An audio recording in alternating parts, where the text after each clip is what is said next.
اللہ تعالیٰ سانو بھی ہو جائے ایمان نصیب کرے.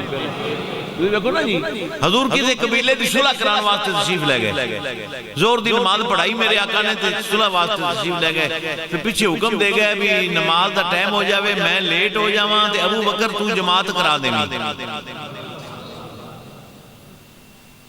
حضور صلح واسطے تشریف لے گئے. ان پیچھے عصر دی نماز دا ٹائم ہو گیا,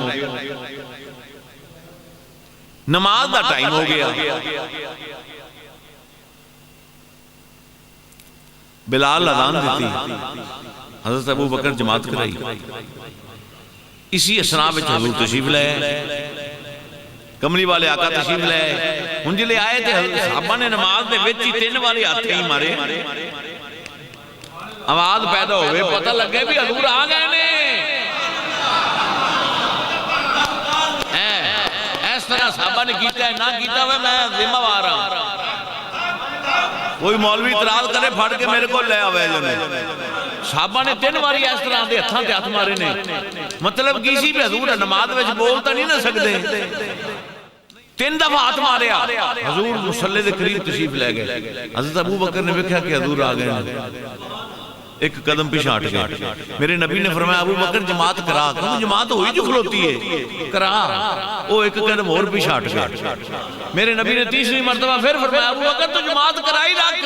ابو بکر ایک قدم اور ہٹ گئے. باقی نماز میرے آقا نے مکمل فرمائی.